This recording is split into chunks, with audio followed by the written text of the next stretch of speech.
Housing and Homelessness Summit. We are so glad that Come you here and tell you some of the things that Anderson County is doing. So I'm going to start.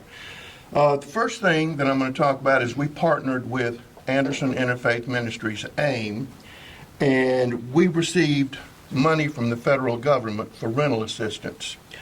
And with that, we were able to help 5,000 people. Can't hear? I can't bend down that low. I can't do that. I'll try. We were able to help 5,000 people, and we put $10 million on the streets. So that program is still up and running. We still have money available. So if you know anybody who is a renter and they need assistance, please get in touch with AIM, because we've been able to catch up people's rent. We've been able to pay their water bills. We've been able to pay their electric bills. And so that's been a very good program, and it's still going on. So please let people know that you don't have to be evicted, because the money is there and you can access that money. Another thing that we're doing is we are taking, we received a grant to do a lot of demolition work in Anderson County to tear down houses. And we tore down a whole lot of houses. And when we tore down those houses, we got a whole lot of lots that we maintain right now. But what we're doing with those lots is we have given them to the Nehemiah Community Foundation for them to build affordable housing. I don't like the term worker housing because it sounds like you're working in a communist society. It's affordable housing. So we're giving them those lots in exchange for them building affordable housing that people can get into. So we're real proud about that. The other thing that we have received, we've received $2.2 million from the home program. And what we're doing with that is we are looking at the acquisition or construction of shelter for homeless people. And we don't like what Steve Newton calls the flophouse model. What we're looking at individual places for people to live. You can go to Columbia, South Carolina, and they have developed that model. It's a gated area. They have all the social services in that area, and the people have their own individual space.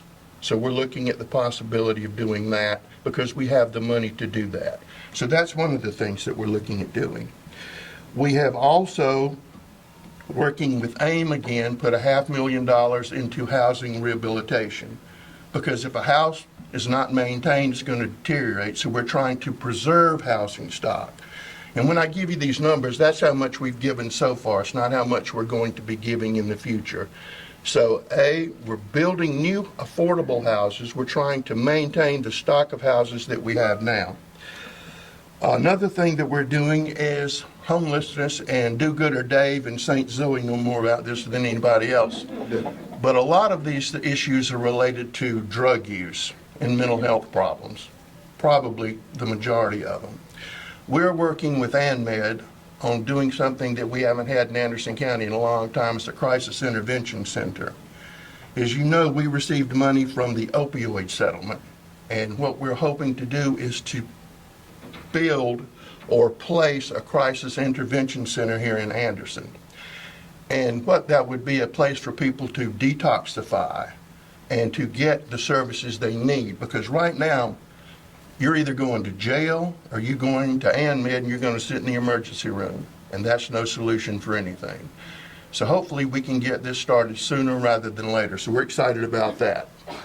We received a grant, thanks to Steve Newton, for us to establish a mental health court, which we didn't have in Anderson County. So working with the solicitor's office, we have received the funding necessary to begin that mental health court. And we hope that that starts in 3 to 4 months. And what that will do, it will, instead of you going through the regular judicial system, you will be placed in a program where if you complete certain steps with the assistance of all the social agencies, you will not have a record. So we're very excited about that. We hope that's going to do great things. We also hope to expand that. We also hope to expand that into a veterans court. Now, the mental health court will do some of that, but we also want a veterans court here in Anderson County, because a lot of our veterans might have some issues from what they've been through, so we want to establish that. The mental health court first, which will help veterans, but expand it into a pure veterans court also. Another thing that we do is help Do-Gooder Dave and Zoe on the Hope missions. Anderson County provides the space for them and funding for them, and in turn, they do the work of the Lord, and they truly do. When I get big, I want to be like them. But they also provide warming centers for us. When it gets very cold, they open up that warming center, and our emergency operations staff works in concert with them, and we're working on some things that they need over there. But that is really the primary resource that we have in Anderson County. And if you think there are only homeless people in the city of Anderson, I can tell you there are 20 in Iva, they're in Pendleton, they're in every town in this county. And I can also tell you another thing, and Zoe can tell you better than, and everybody says they're putting them on a bus and bringing them here. Well, some people get on a bus and come here, but most of them are our neighbors and our relatives and our friends. So just let me put that myth to bed, okay? Because it's not true.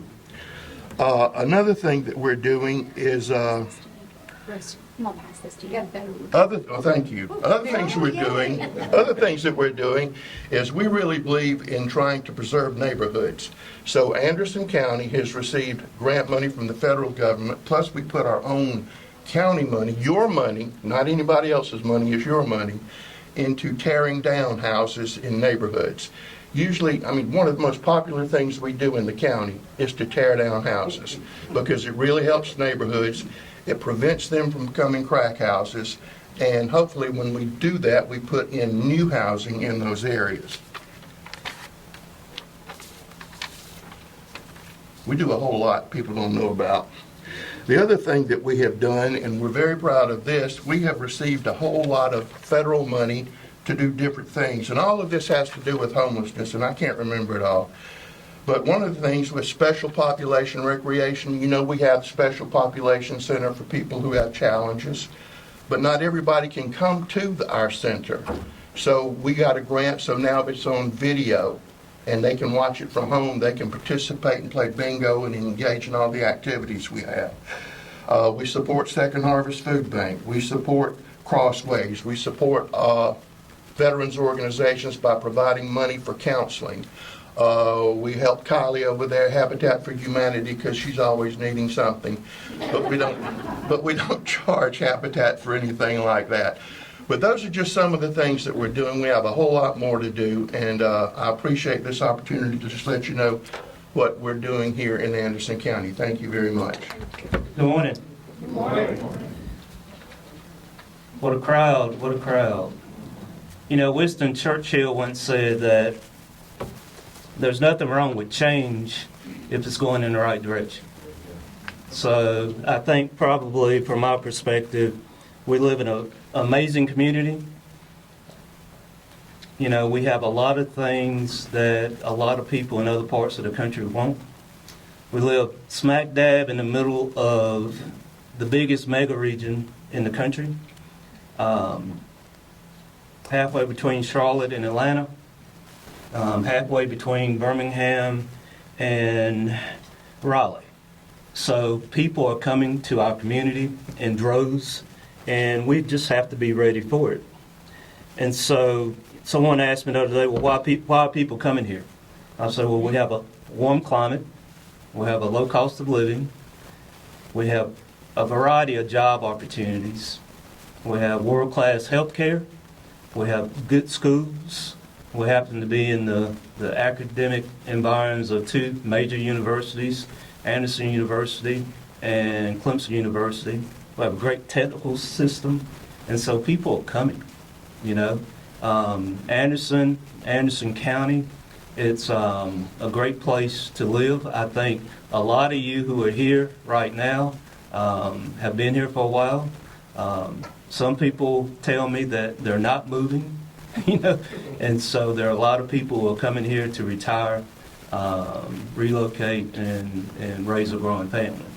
So we've been discovered. Now, with that brings a lot of challenges, a lot of change into our community. And from my perspective, that change can be complex. And there are a lot of problems that we have not only in our community, but You know, when you look countrywide, when you look worldwide, there are a lot of problems. Climate change,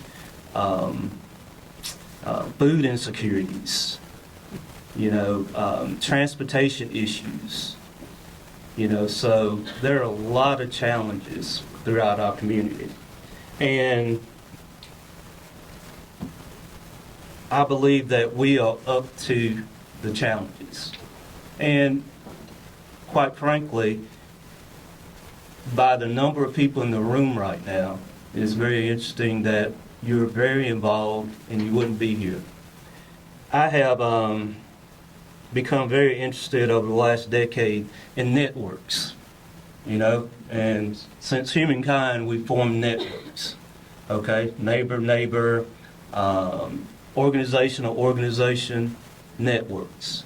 And I recently reading a book where the author is talking about networks and how some of them are just on the verge of doing good things, but that network is not a top to bottom.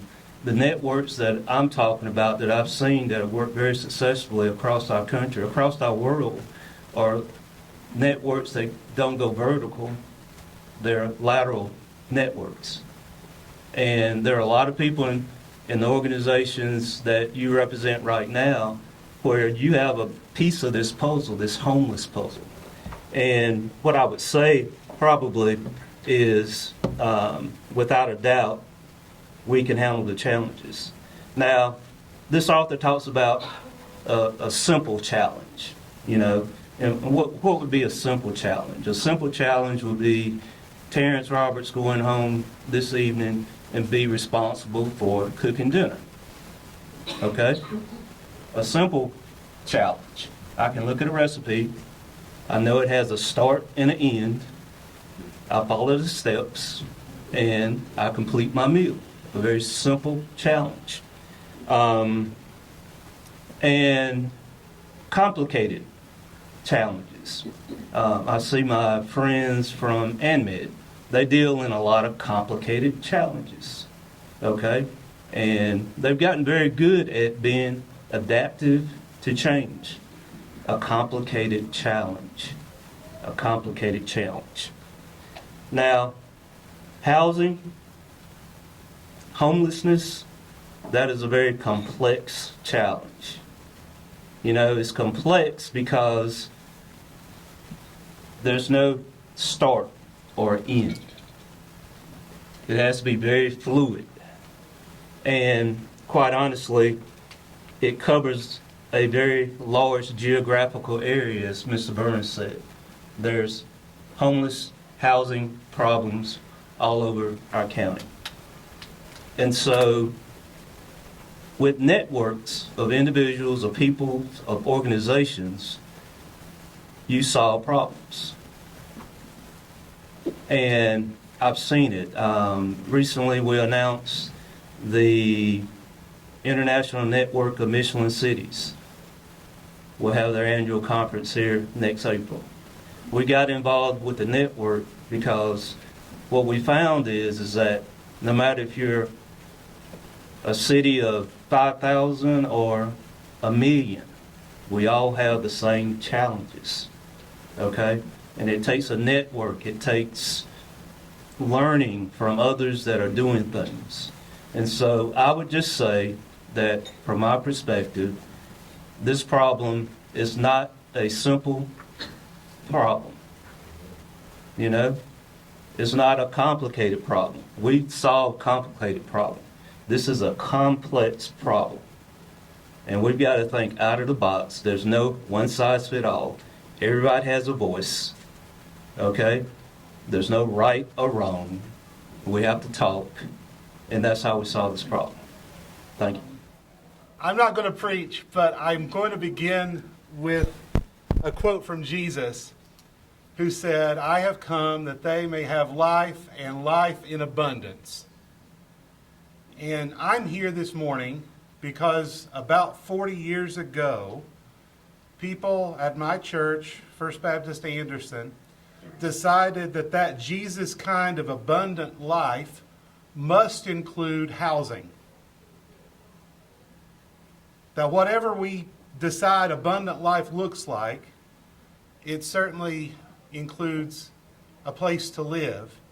After all, Abraham Maslow and his hierarchy of needs said that before a person can meet his need for security and meet his need for relationships and meet his need for personal fulfillment to be everything he can be, he had to meet his physiological needs, food and warmth and shelter.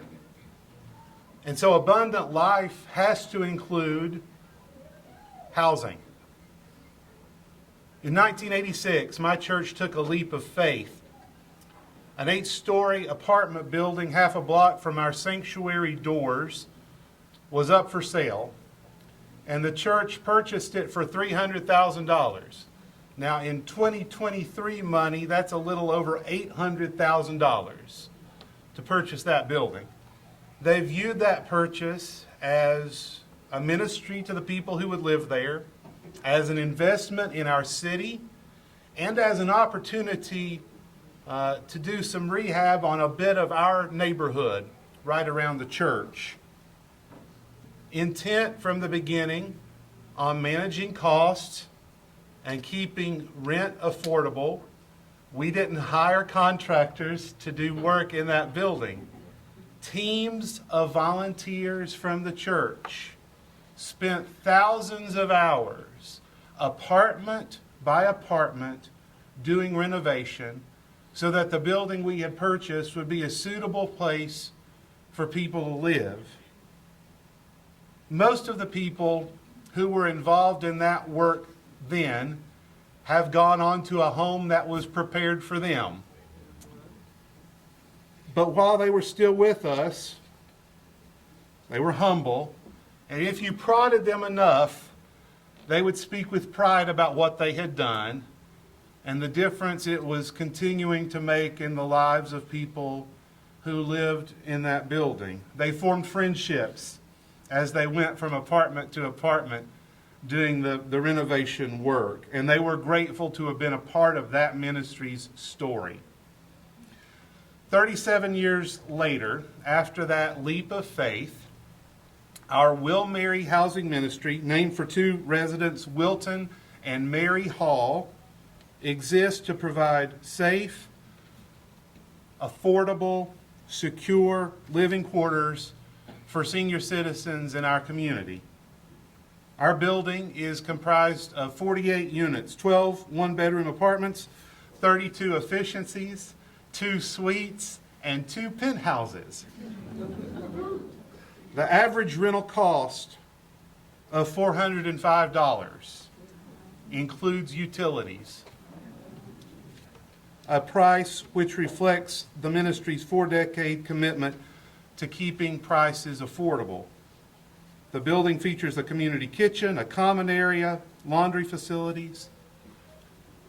Folks, our ever-present waiting list of applicants is a testament to the importance of what we do and a testament to the need for more ministries, more buildings, more places like this in our community.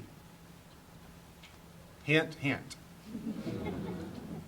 Churches do more complicated, more expensive, less beneficial things than this all the time.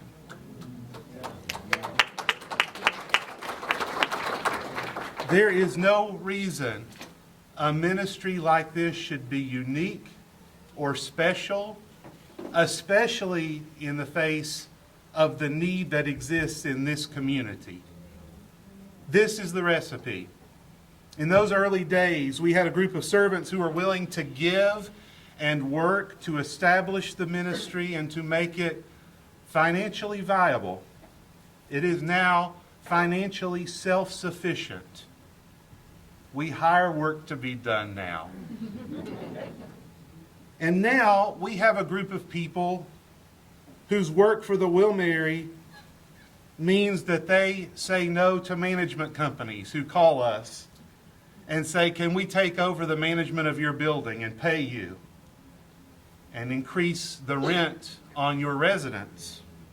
Today, giving to the Will Mary Ministry means that we have a group of people who say no to developers who come in and want to pay us a handsome price for that building or the land on which it sits. One developer thought it would be a good idea to approach me after a funeral I had done, saying that selling the Will Mary could be really lucrative for the church. And I said, what about the people who live there? And he said, well, you can give them some of the money after you get your commission, right? I don't blame him. He's just doing his job. That's his work. He looks for the next deal. This is the one big thing that the Will Mary Housing Ministry has taught me in my 11 years at First Baptist Church. There are people who are not always represented in the rooms where decisions are made. Their perspectives, their interests are not always considered in those places of power. And so I say to anyone in those places of power, like this place of power, and like the places of power we'll all go back to once we leave this place, anyone in those places of power, regardless of what the name says on your place of business, regardless of where you work, regardless of your religious persuasion, anyone in those places of power, anyone in those rooms where those decisions are being made, who are advocating for people who are not present in those places, is doing God's work. Thank you for doing God's work. I'm Marion Robinson, a long-time member at Welfare Baptist Church, 53 years to be exact.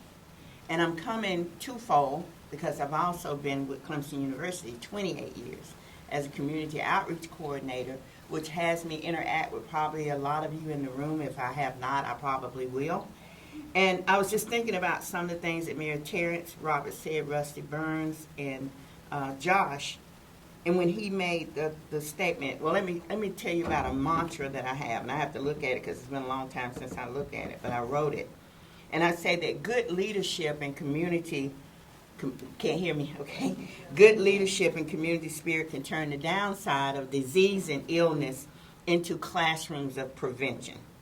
Information that we're gathering today, it has to be inspirational to those of us that are determined to have some degree of quality in our lives. And what we want in our lives, other people want that too.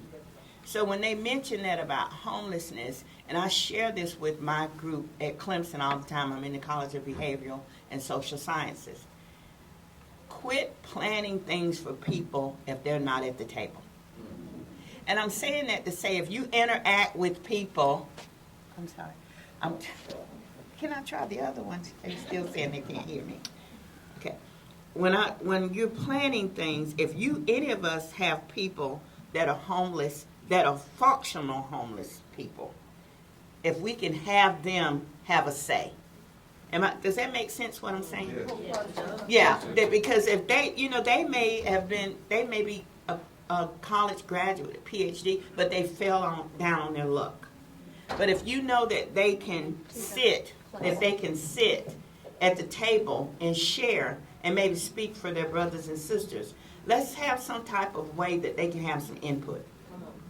Quit planning programs and activities for people that have no place at the table. Because you're doing it in vain. You're doing it in vain. Okay, Dr. Anderson, I want to make sure I cover these things for him. He has this saying that ministry is free, but it costs to do them. So we're church, and I think Josh mentioned that. We do things a lot at welfare. We do a lot. I write a lot of grants. I serve as the chair of our nonprofit arm of the church. But also, I try to co-author grants with him on a regular basis. We're not just a place of worship. We have several roles in the community. We have a voter precinct, a community garden, a food bank, and prayerfully we'll soon host a public walk and recreational trail out there. We are known as a church center that serves surrounding communities in Anderson County and beyond. We are not just in the community. Welfare is a part of the community. Dr. Anderson is a visionary, and he serves as a servant leader and trains us to think also. As Christ said, he did not come to be served, but to serve. And that's what we're supposed to do. Welfare served as before the vaccination, or before the vaccine was created, welfare tested over 700 people.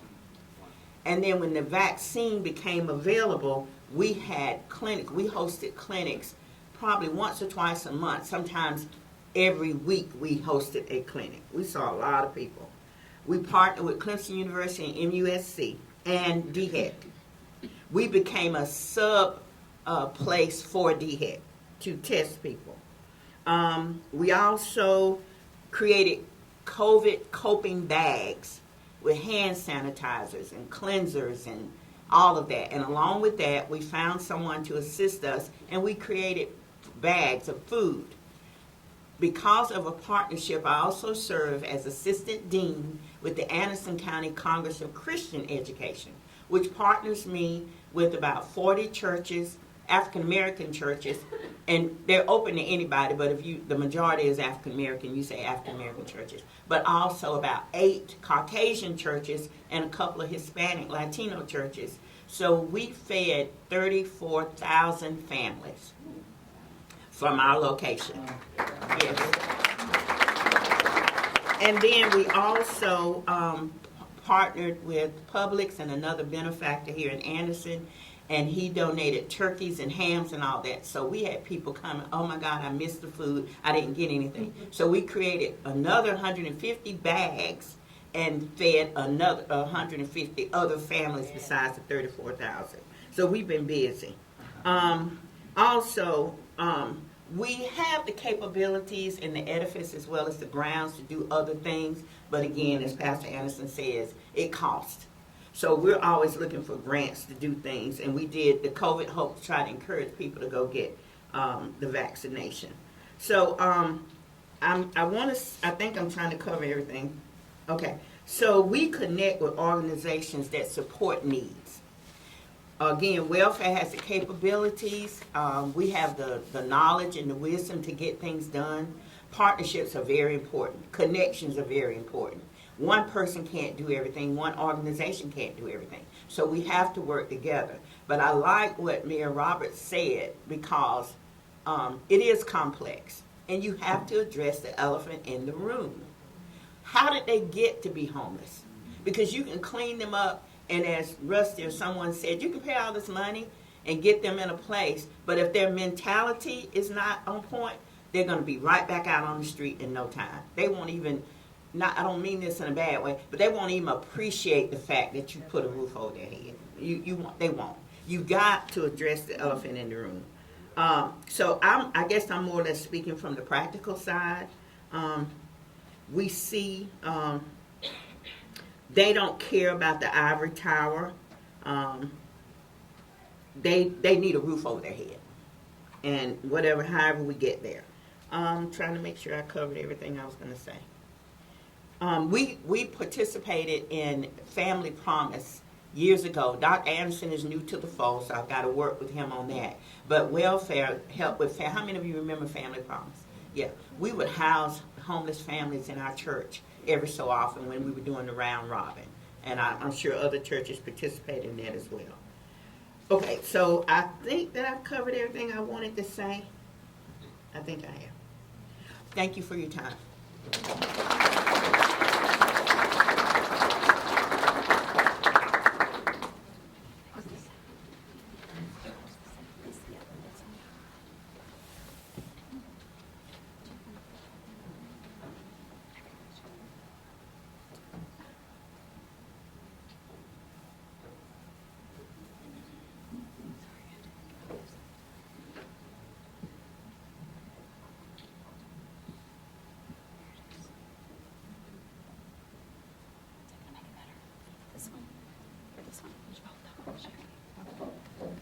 Well, good morning. Can you hear me?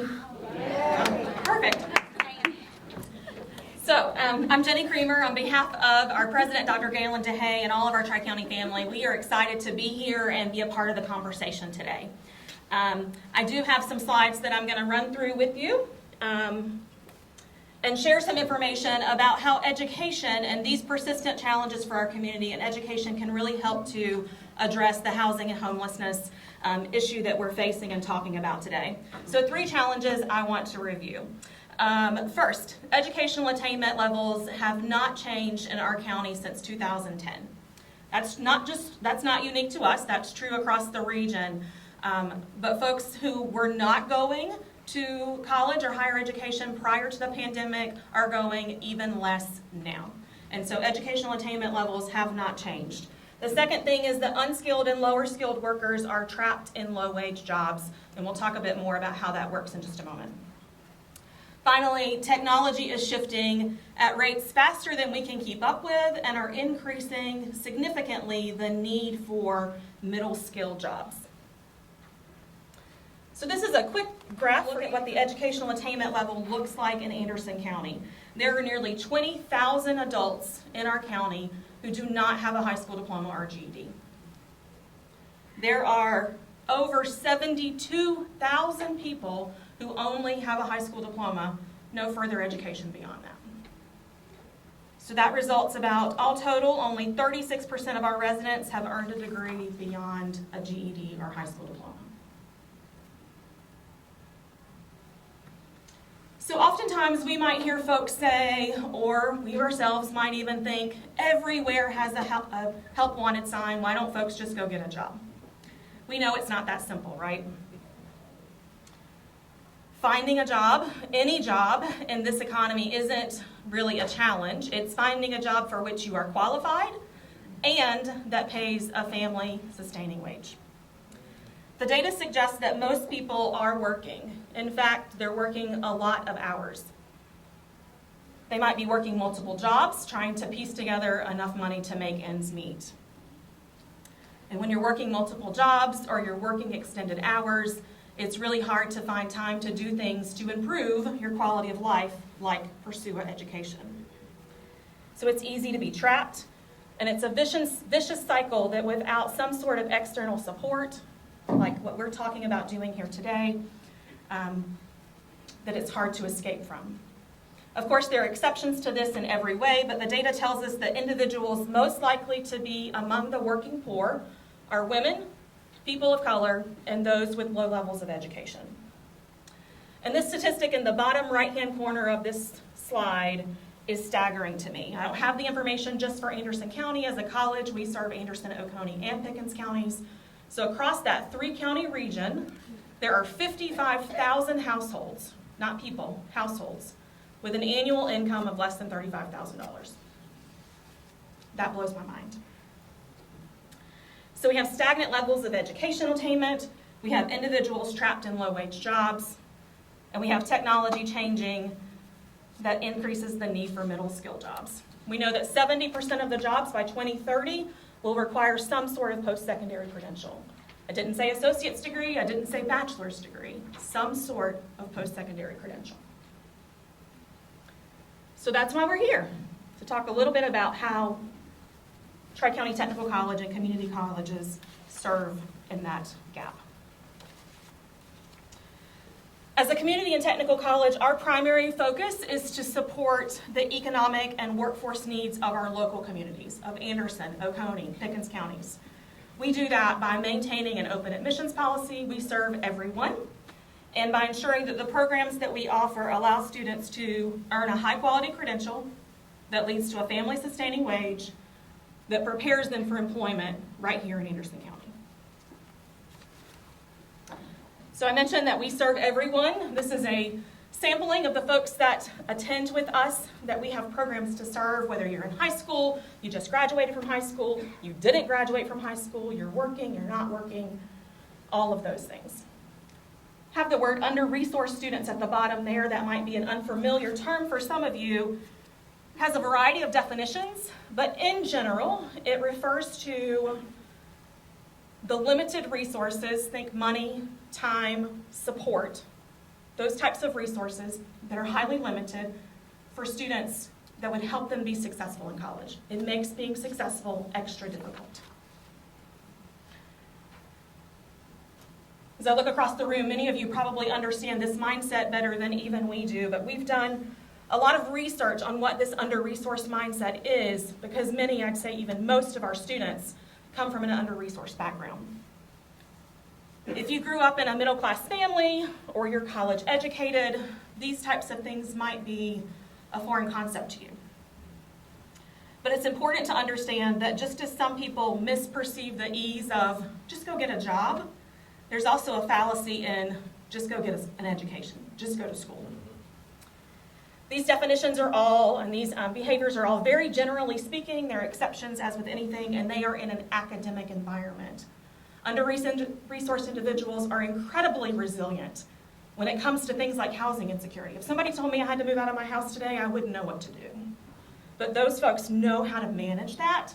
But in an academic environment, little things that you and I think may be minor, like a flat tire, can be catastrophic. If students have had a bad experience in a prior educational setting, or if they never thought that college was an option for them, those little things can be derailing. It can reinforce their belief that they don't belong in college, that they can't do it, that they shouldn't even try. And with limited role models to help them navigate the college setting, which if you've been to college, you know is a whole world in and of itself. The language we use is even different than the general public. Students can be easily derailed.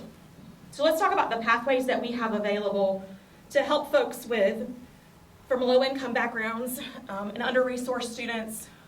They don't have 4 years or 2 years to get to a better place in life. So with that in mind, we've developed pathways that are quick and lead to successive and iterative achievements. So through our corporate and community education division, we offer a variety of short-term trainings that allow students to earn industry-recognized certifications in a variety of industries and areas. These are not bound to the traditional fall, spring, summer semesters, so they start almost any day of the week, any time of the year. These are things like MSSC for manufacturing, OSHA certification, office support specialist, phlebotomy, CNA,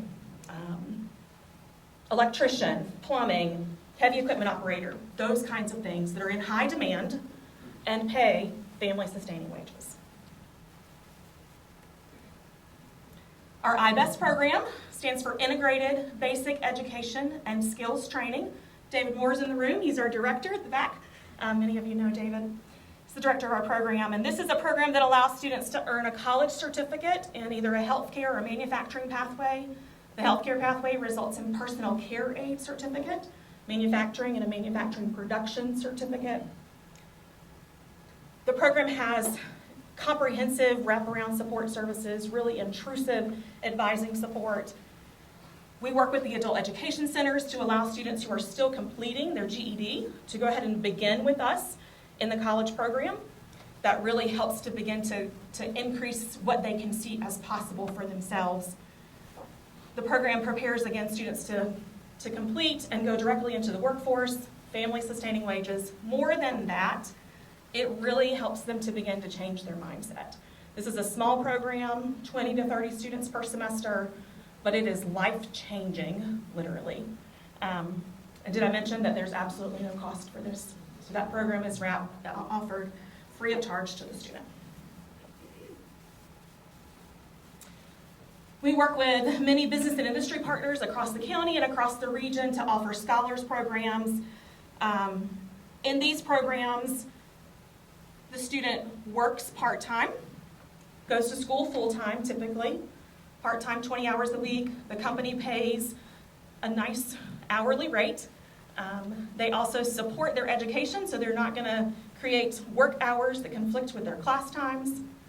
And when they graduate, they get opportunity to be employed full-time and a nice hefty raise at that point. So these are incredible opportunities. Most folks can't afford to quit work to go back to school. And then finally, as we talk about prevention opportunities, let's talk about our high school students. So you may be familiar with the dual enrollment concept, and most folks think about English, math, those kinds of things for dual enrollment. But we offer significant programs in what we call technical career pathways. So those are dual enrollment options for students interested in a technical career, and one of the programs you see on your screen. These programs allow students to earn a certificate in HVAC or welding or CNC while they're still in high school. They walk across our graduation stage a few weeks before they walk across their high school graduation stage. If they continue on with us after high school, they're ready to go into the workforce if they choose so at that time. If they continue on with us after high school graduation, they can complete their associate's degree in 1 year. And at the age of 19 years old, they're graduating with an associate's degree, no debt, and have the potential to earn $55,000, $65,000 a year. Exactly. Again, this program, the dual enrollment offerings, are offered at no cost to the student. Our job is also to create pathways so that as a student's mindset shifts and their educational confidence grows, they have access to a 4-year degree without the loss of time or credit. We don't want them to be stuck with a certificate or an associate's degree to be able to progress on. And so we have pathways for students to transfer to the institutions on your screen and many more.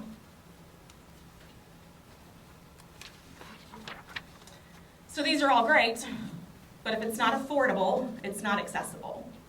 So I mentioned that Technical Career Pathways and iBest are both free of charge to the student. We also offer the lowest tuition in the upstate, and over 90% of our students receive some sort of free aid that either eliminates or minimizes their out-of-pocket cost. And if you don't feel like college is a place for you, cultivating that sense of belonging is really important. We take that responsibility as a college very seriously by creating support structures and designated points of contact to help students to begin to know that they matter and that college is something they can do. So the research evidence is that earning a college degree is the strongest predictor of economic mobility. At Tri-County, we believe that education has the fundamental power to change lives. And in changing individual lives, that results in stronger communities. I think that's the reason we're all here today, right? It's because we want to help individuals and we want to help our community. Education is a critical key to doing that and addressing our housing and homelessness issues now and in the future. Thank you. So can we give another round of applause for the entire panel that is here today? At this time, I want to bring up Zoe Hill, Dr. Zoe Hill. And Dr. Zoe Hill is the one who has done all of the meetings and the research and the analysis on the problem, the scope of the problem in Anderson. So Zoe, you guys may not know, but is a colonel. She also served as chief of staff with a financial responsibility of $300 million and managed 1,200 people. She has a U.S. patent. She holds a PhD in electrical engineering, a master's of business, and emphasis on mechanisms of technology transfer. She has a strong history of mobilizing successful small and mid-sized teams, as you can see here. She is robust in data collection, data mining, quantitative analysis, and reporting, and she is able to refine relationships with her relationship building skills. So please welcome to the podium Dr. Zoe Hill. Good morning. Good morning. Wow. Thank you all for being here.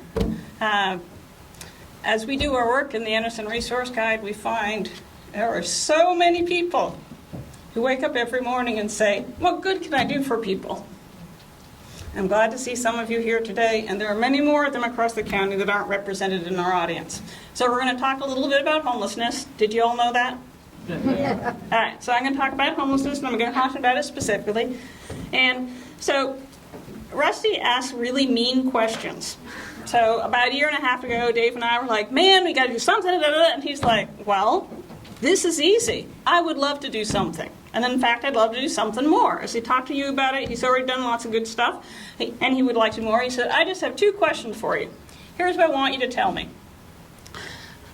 how many people in Anderson County experience homelessness, and where are they? And what should we do about it? Thanks, Rusty. So we gathered a group of people and we got to work it, and here's what we found. All right. Some of this may not be a surprise for you, but you need to start with first things first. Prevention is less expensive and is the best way to approach homelessness.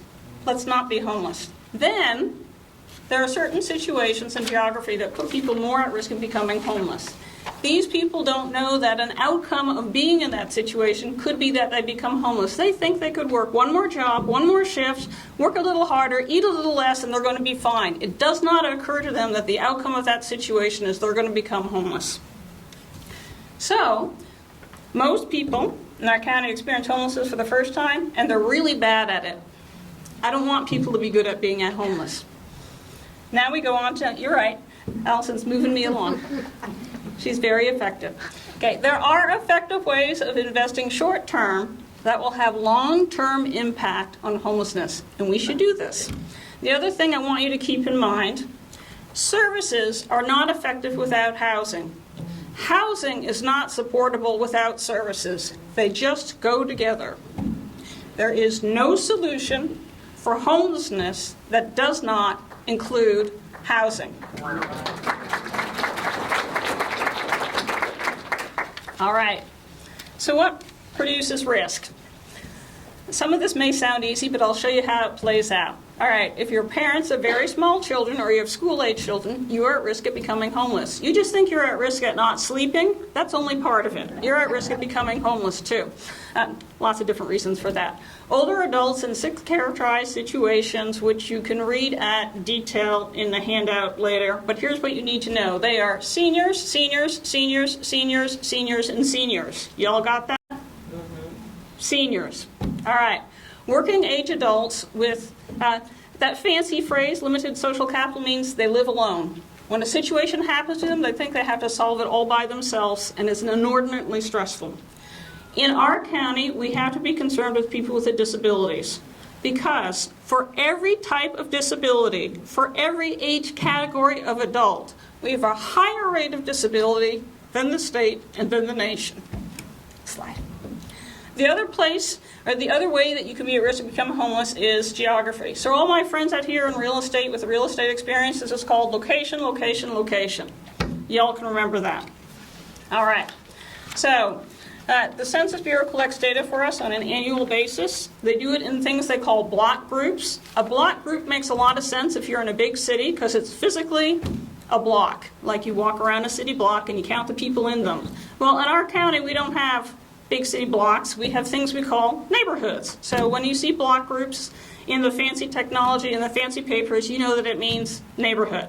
In our 141 block groups in the county, 23 of them are neighborhoods of concentrated poverty. This means you have a poverty rate of 30% or higher, and everybody in the neighborhood is impacted by poverty, not just the people who experience poverty.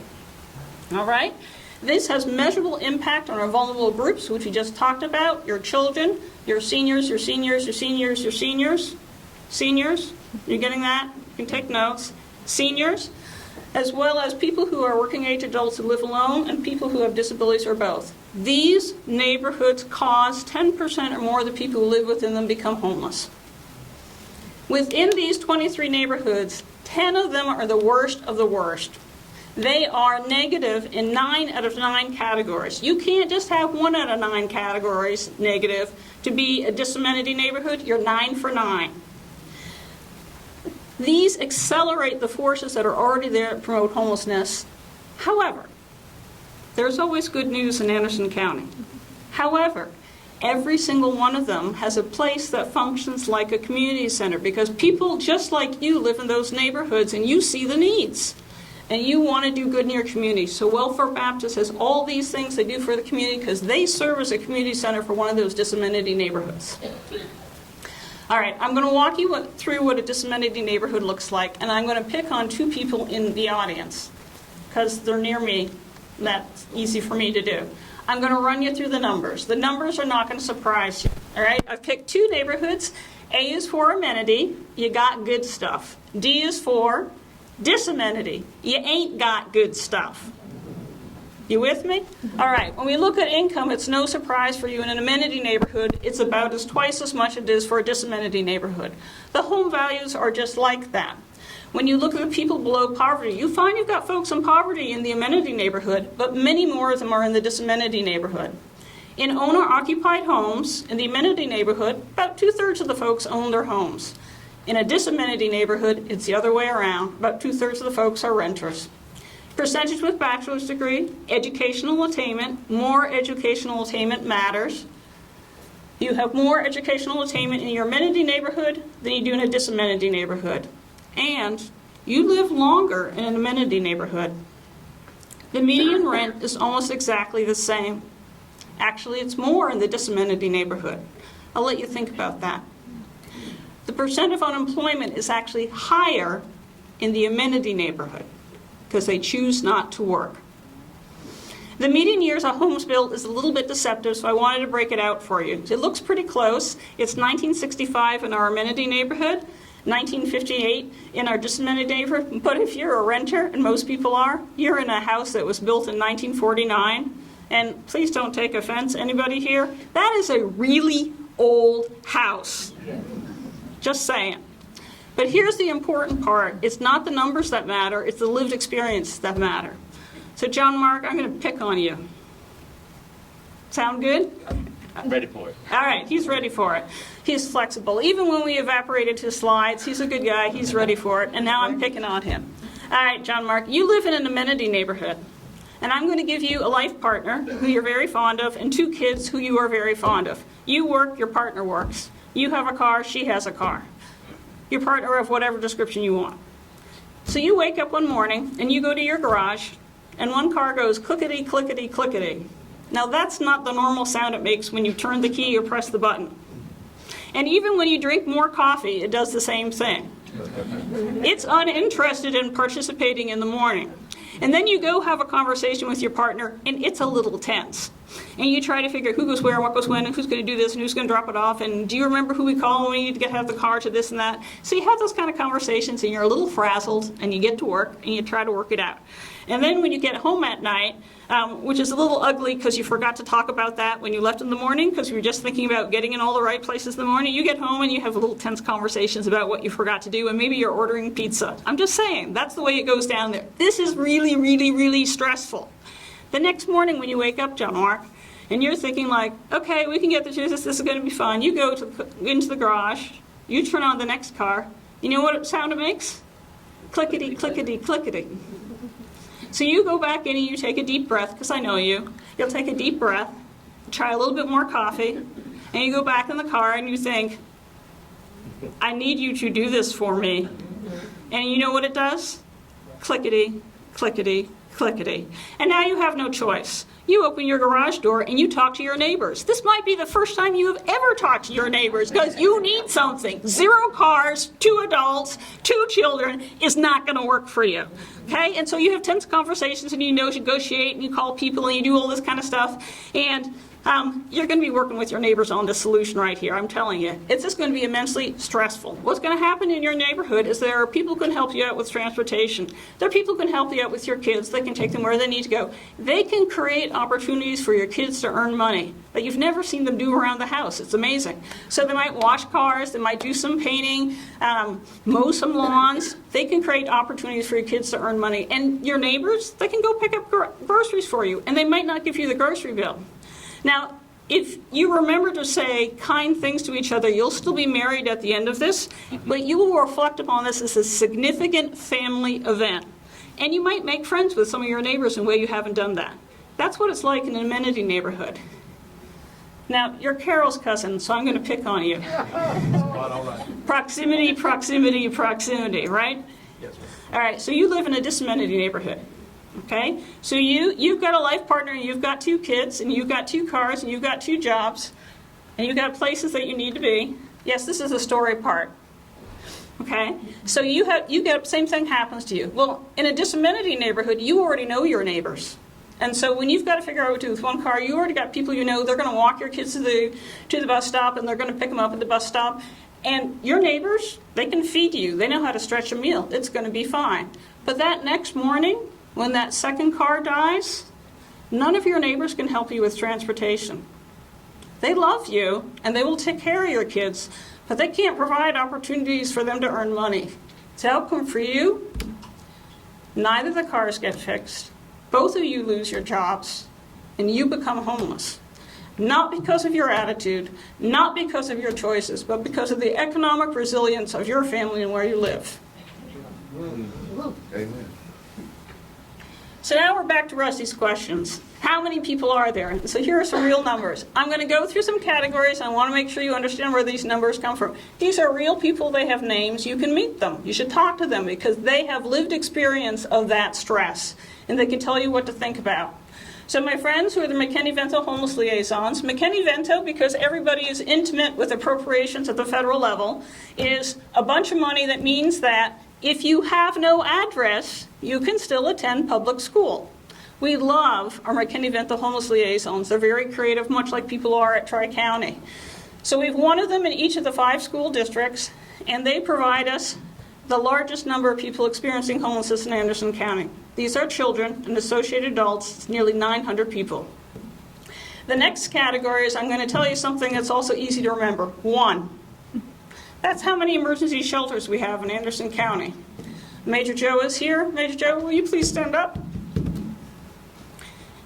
He runs...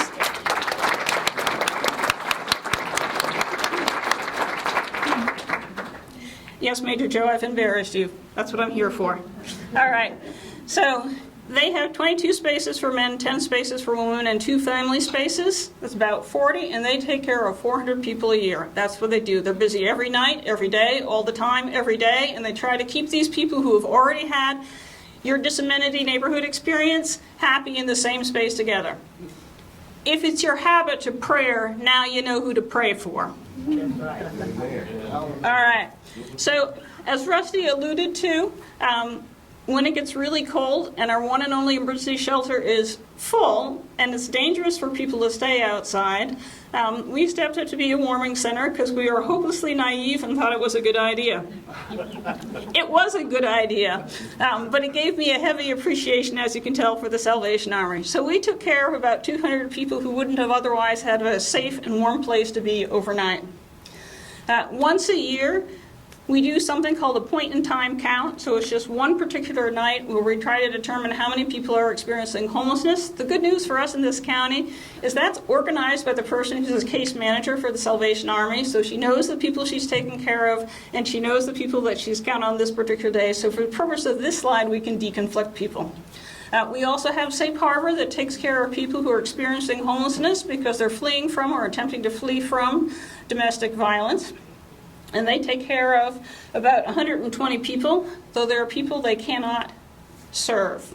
Our detention center also has people who have no known address when they leave the detention center. It's a matter of public record, so we can know their names. As we talked about earlier, AIM was able to provide some funds to people in hotels so they wouldn't be homeless, and so the director of that program was kind enough to share those names with us, so we were able to deconflict them from the others. As we talked about earlier as well, there's Family Promise here. They operate 2 cottages, which are spaces for families. They work with those people over a longer period of time, so there are about 3 families they were able to support in a year. That gives you 17 people. We don't have standard-sized families. It's like whatever shows up, that's what you get. That's why some of the numbers are funny. All right, so the next line you guys are all excited about to know what an epidemiological survey is, right? Turns out that South Carolina is one of 7 states that has a persistent occurrence of AIDS and HIV at a higher level than the nation. Yay, us. So they do a survey and they do break it down by county, and so there's actually a federal authorization to help us with that called Housing Opportunity for People with AIDS. And although the acronym is long, the amount of money that's actually in that budget is tiny, so it's not enough to serve the existing shelter space that we have in Greenville.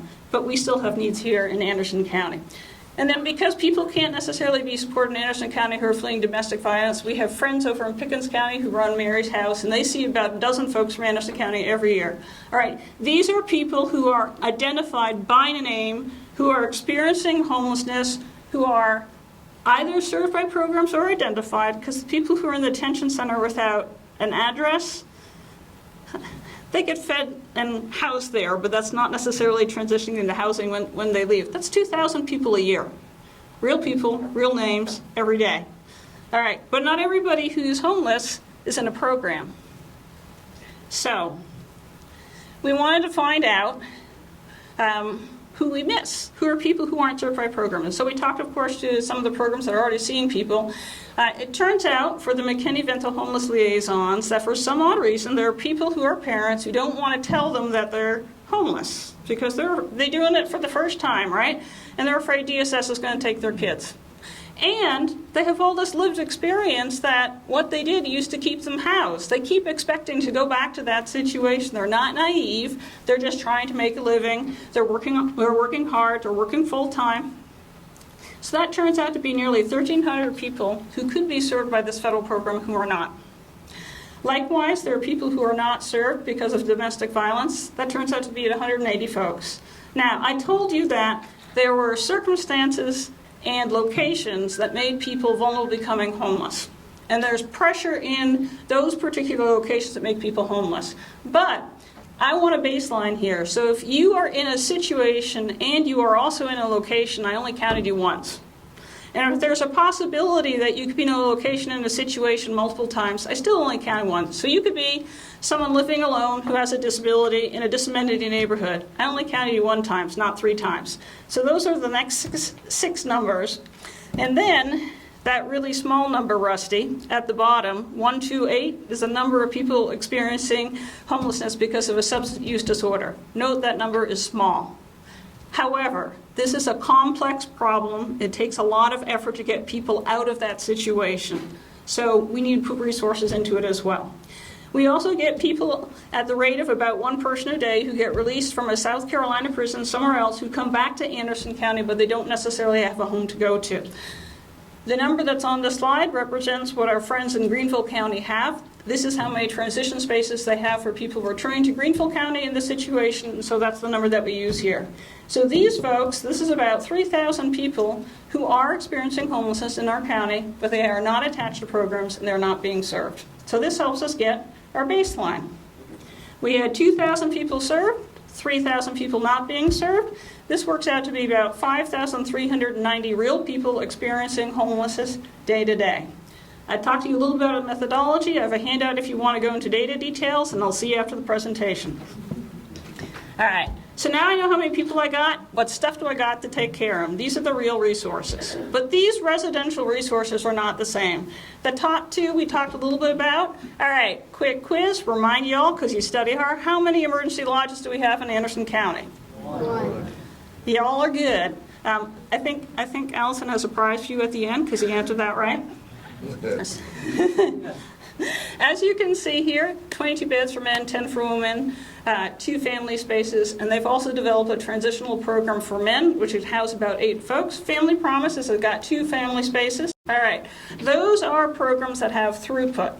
The next group of 3 are for disability and special needs. Those are not programs with throughput. They're long-term. We call this permanent supportive housing. There's no pathway for someone who's experiencing homeless to get into these environments. Most of the people who are in this permanent supportive housing were identified at birth or shortly thereafter in the developmental stage. So the next gang of 8, these are all for people in the addiction recovery business. Substance use disorder, sorry Lee. In this particular type of work, you're going to find that you need to create a supportive environment for 2 years for someone to get over the substance that really has control over their life. It's something that they crave. So whether it was prescribed to you or not, it takes a lot of work to get out of this particular situation. You have an initial intensive program that's short term, and you get a lot of daily support to get through that. Successful graduates of this program move into a supportive phase where they need to be continued in their support, but not necessarily on a daily basis. Now, you should actually see more housing for the supportive environment than the intensive environment, but you don't. It's not because these programs are naive. They used to have informal relationships with landlords, and they'd say, hey, Susie is a successful graduate. Do you have a space for her? And the answer recently has been no. No, no, no. So now the people in the addiction recovery programs are thinking about housing all the time, and they're really stressed about that, and it makes it very hard for them to support their graduates, which means the likelihood of relapse goes up, and the person has to start the program all over again. So what are our shortfalls? We know how many people experience homelessness. We know what our resources are. What do we still need? So we talked about our McKinney-Vento liaisons. They do have the funds to put people up in hotels. That number 33 represents how many people across the 5 school district need to be put up in a situation like a hotel. Hotels aren't homes. You can tell that educationally. There's almost no educational outcome difference between being in a hotel and being literally homeless. They need homes. So we call those McKinney-Vento villages because that's all we could think of at the time. And then we need additional housing for people in the disability neighborhoods, because golly, that's where people are becoming homeless. Let's give them an option right there. So when we look at these different use cases, we came up with the notion of Hope Village 1 and 2, which I'll get to. And then as we talked about preserving the homes people already live in, well, you've got people here who can help you with that. That's a cheaper option. In this slide, you'll see some of the additional things that happen to seniors. In addition to having a bunch of old people in our county, we have a bunch of old houses. Some of those old houses have aluminum wiring. Anybody with a fire department experience will tell you that they're affectionately called burner downers. It's just a matter of time when, not if, they are going to burn down. But Rebuild Upstate, Emmanuel's Hammer, AIM Preservation, they can all work on that particular problem. And then we're going to talk about seniors. We do not have enough housing to support our seniors. But First Baptist Church knows all about how to do it. They were able to do it. I'm pretty sure other churches could do it too. And if they put their minds around it, we have a winning solution. All right. So what's the first thing I'm going to tell you to do about it? Well, I got one emergency shelter. It's the brightest part of homelessness to housing program. It needs to shine. After all, we're the electric city, and it needs to be beautiful. Every single one of their units needs to pass a test called an energy audit. In the places where it's failing, they need a lot of modernization love. We're going to also add non-congregate housing that's beautiful, just like Rusty talked about, to the mix. I want us to preserve housing. Make the houses people already love. Look, some of these people are in houses only they love. Fine, let them keep it. Give a little bit of love to that house. They're the only ones who are going to want to live there anyway. Rebuild Upstate, Emmanuel's Hammer, Ames, they can all help them out with that. And then in our priority neighborhoods, those are our 10 neighborhoods, disability neighborhoods, we're going to start with a listening session. We're going to talk to the people who actually live there. Find out what they need, and then tailor resources to them. Bring them into the community centers, just like we were talking about with Welfare Baptist. We've got some really good ideas about what you think that's going to look like, and we're also guided by a nationwide study that looked at about 200 towns about how to successfully reduce poverty but retain the local community, so we're going to benefit from that study. We're going to plan for additional housing because we're talking about homelessness, and there's no solution for homelessness that does not involve Amen. All right. So transitional and shelter housing, we need to amplify. We need some permanent supportive spaces. We do need some local medical respite spaces. We need disability appropriate spaces, and we need senior spaces. And Carol is going to kind of come up and talk to you about some opportunities to both prevent housing as well as making returning to housing smooth again. Thank you for your time. Jason Johns. I'm the superintendent of Anderson School District 2. 3 things that we can do is to just remind our community that this is, there's finite games and infinite games. A finite game is like a football game or a basketball. An infinite game is like being a parent, where there's no real end, and it's just getting up every day and doing it a little bit better than you did the day before. And so it's just reminding our community members, our landlords in our community, that there's not a goal at the end of this year, at the end of this week. It's just being a little bit more compassionate and a little bit more loving and a little bit more selfless than we were the day before. The second thing is mobilizing our faith community. We do a whole lot in church, and I'm a church person. We do a whole lot in church about feeding ourselves. We do a whole lot of vacation Bible school just to entertain our own kids and just kind of turning that outward. Jesus was homeless.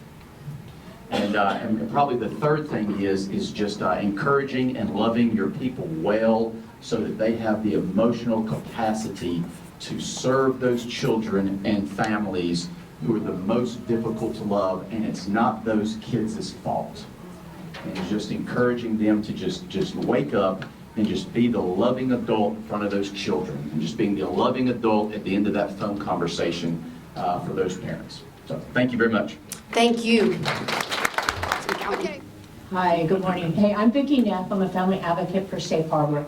And so I did want to take this opportunity to explain that we definitely understand what homelessness is. And some domestic violence, just so you know, we're funded by VAWA. They only have 60 days in our program. That's a very short time to get people in and then out into homes. And we don't really have good connections, and so I'm glad to see some of y'all's faces. And I'm definitely thankful for some of the programs for rebuilding and being able to move forward. So we'd definitely like to also assist with some of the stuff that you guys have going. I think partnerships are huge. Absolutely. It takes a network of people, guys. It takes all of us. And so definitely would like more information from you as well as far as how we can partner together. Because victims are not only, when we get a victim into a house, it doesn't only support that victim, but it helps everybody in our room, all of our children in our schools, and all of our neighbors. So thank you so much. Okay, we've got a guy right back here. Yes. My name is Grain, and I work with Anderson Oconee Behavioral Health, and we can partner together to help get people who are suffering from substance use disorder out to some of your resources and maybe help reduce the stigma behind the people who have substance use disorder. Just offering them a little bit of compassion and understanding while they go through their process of, you know, whatever it may be or whatever it may be looking like for them to get help and to get aid. So working together to do that. Thank you. My name's Eddie Capps. I'm the director of the Haven Arrest Ministry. And last night we had 60 people, in-house residents, for a 1-year, no-cost addiction recovery program. And today, what can we do? Ms. Zoe, thank you for your balanced report today and reminding us that addiction recovery takes a long time, especially with long-term addiction.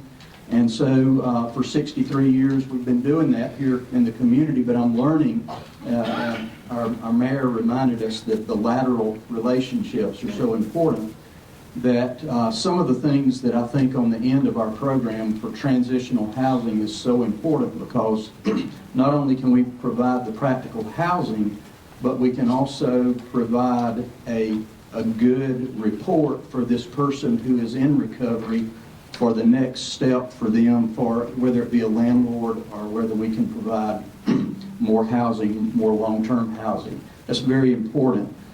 The other thing that I learned is that we can, because we have a lot of muscle sometimes, we can provide muscle to some of these people that need help, especially for people who are in recovery. It helps them to get involved in giving back rather than just always receiving. Absolutely. And so we can provide help there. We want to continue to communicate and find out exactly where we can be involved. I'm Genevieve Brown. I'm here representing the AARP. And one of the things I would like to do is encourage those nonprofit organizations, board of directors, that if they could encourage their clients to lobby for some of the bills that affect their lives, that through their politicians and all. I know you need money, but one of the things what you're doing when you do not encourage your clients of issues out there, you are limiting them, and only the few of us that are out there lobbying the elected officials count. They count. Even if there's a public hearing and you show up, you don't have to testify. They count. You're there. So please, don't feel that you're in bed with the with the funder because you receive money from them. That's another part of your agency. You have a responsibility to work hard, think you're going out of business. And to go out of business is everybody will have a home, decent jobs, and everything. You shouldn't be trying to keep your salary. Please encourage your clients of the issues and have them to get out and vote and lobby on issues that affect their lives. Thank you. I'm Zephaniah Smith, and along with my wife, recently started a small nonprofit called the Cleo Bailey Experiment on the east side of town. So what am I going to do? We're going to turn that into a community center so that we have amenities in a disamenities neighborhood. Another thing that we're going to do is listen. It was mentioned multiple times here, but a big part of what we want to do is be of the community, for the community, and by the community, which really means that we need buy-in from the community to make something for them, from them. So sitting down with the community members, meeting with the community members, and going to their concerned neighborhood meetings and actually listening and finding out what is truly needed, and then helping gather the resources so we can do that. So that's what we plan to do. Hello, I'm Tim Self. I'm Executive Director of the ANMED Foundation and work for a large nonprofit named ANMED. When we think about homeless, many times we think about from the outside. And as the largest employer in Anderson, we look from the inside out, and working with Michael Cunningham and Dr. Hill on a project that, as having over 3,500 employees, we have employees that are homeless. We have employees that are home insecure. Do we know who those people are? Not so much, because we saw that all the stigma that's associated with that. So we're working to figure out not just how do we find financial resources to be able to throw at the challenge or the problem, but also how are we able then to use our employee team to address it, to show love to our fellow employees. And that could be a model that we're able to see that increases retention, that increases quality of life, but also is a model that other organizations are trying to research so that we can have a better community from the inside out. My name's Steve Bathy. I'm the chairman of the missions group at Christ Church. We've got 5 domestic Anderson County nonprofits that we support. A couple of things, Joseph, before we leave, could you let me know what kind of things are going to be coming up as far as fixing up what you've got? We've got some guys that want to do some things on their Saturday. Now, if anybody else has something that can be some light mechanical type stuff, we've got some skilled guys, but they work during the week, so it'd be on weekends. If you just drop it with me, we've got our monthly meeting coming up. I know some of the folks that want to be involved, and I'd love to find out if we couldn't answer that request of theirs to be able to do some of these things. My name is Angela Willingham, and I am Community Service Coordinator for the Austin Hood Society, covering Anderson. We assist offenders, ex-offenders, homeless, and veterans, trying to rebuild their lives to get them back on their feet. Something touched my heart yesterday. I had a family of 9 that called me, that was referred to me, that was getting ready to be evicted, and I didn't have the funds, to hook them up in a hotel. But I just want to say that whatever I need or whatever I can do to help this situation, I'll be available. And I plan, it may be a small amount, because I'm a single person by myself, but I'm planning to donate a monthly fee towards this. I'm Laura Tucker. I'm the CEO for the Girl Scouts in South Carolina, Mountains to Midlands. I'm also a retired Army Colonel and a veteran, so thank you for your service. I just want to, our girls across the United States, you've probably seen this in the news, they're in a crisis. And I want to share some data with you. A recent report from the Centers for the Disease Control found that nearly 1 in 3 high school girls has considered suicide, 1 in 3. That nearly 14% have been forced to have sex. Almost 60% of girls report feeling a persistent sadness or hopelessness, and about 6 in 10 girls are persistently sad or hopeless that they've stopped their regular activities, right? So our girls are in a crisis, and I think there's not a more important time for girls to have organizations like Girl Scouts. When you look at our disamenity neighborhoods, it's really difficult to find troop leaders because those folks are working 2 and 3 jobs. So my ask is, if you know anybody that's interested, I would love to start Girl Scout troops in those neighborhoods, in those community centers, in those churches. So please reach out to me, volunteer, and let's get those girls, because something happens to girls in middle school. And so we need to build girls of courage, confidence, and character. And if we can help them build that deep sense of self, if we can start that, then they're more prone to get through middle school more successfully. So thank you. The homeless, the Key Benton homeless liaison and the foster care liaison in District 5. In our community agency and at South Bend, that's where we're housed now, we serve the whole student. We serve the homeless issues, whether it be supplies, help them get housing, anything they need, tutoring, whatever. We're trying to help that child succeed. But we also have the social workers, the mental health counselors, so we serve the whole child, which helps that family in every way that we can possibly help them. That is, trying to get them stable, but we need that child to succeed in school. So we remove all the educational barriers. So it does take a team. We work with all the agencies here, and you know, we get some funding. We get some funding through agencies in the town. So it does take a village for all us to work together, but I also want to let you know that we're here, that we are doing the best we can to help the children and the family to make a better life and be more stable. And also Brooke Cole from District 5 is here. She wants to say something as well. Cole with Anderson 5. I work in external affairs, but you know, our department also, in regards to partnerships, works closely to support Lisa's program.